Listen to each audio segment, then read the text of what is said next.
Hi, this is Sapali from English Academic Facilitator and welcome to another short video on one of the structural techniques that authors employ in their literary texts. That is none other than pathetic fallacy.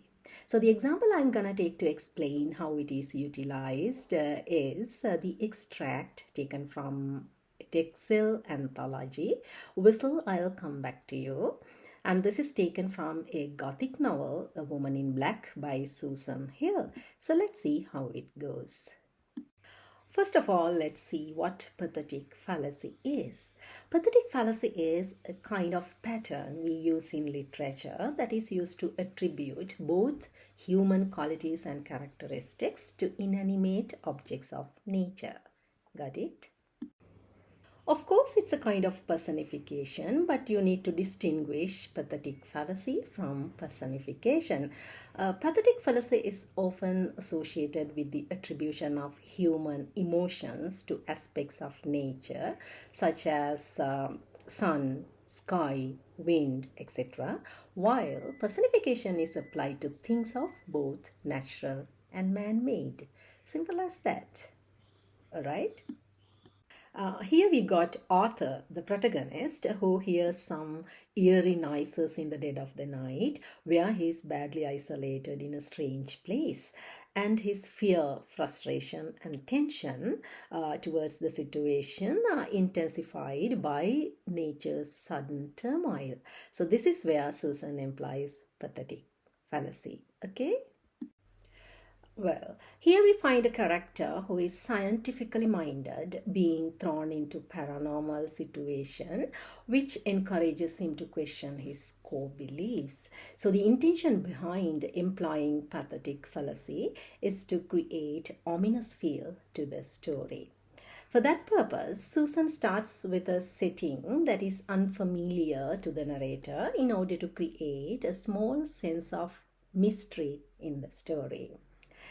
This clearly characterizes Gothic literature, that is dark, descriptive, and eerie settings where pathetic fallacy can be applied.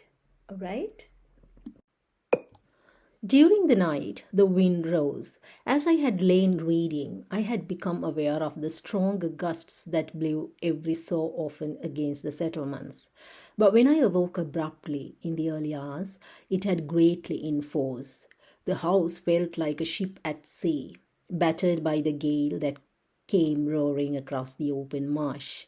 Windows were rattling everywhere, and there was the sound of moaning down all the chimneys of the house and whistling through every nook and cranny. In this opening, we see the wind is personified by using active verbs, giving it to a human and animalistic qualities. For example, rising of the wind, roaring of the gale like a lion, battling of the house, moaning of chimneys, rattling of windows, and whistling of the wind. All these vibes create a sense of endangerment of the situation. Especially, rattling gives a sense of insecurity as well. So, all these imagery bring fear, frustration, and tension. The feeling of isolation is also added to his inner conflict here.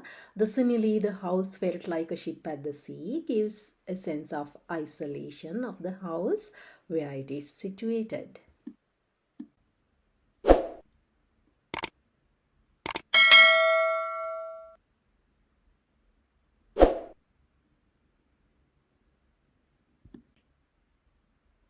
So that's how pathetic fallacy is utilized to intensify the human emotions with the turmoil of nature.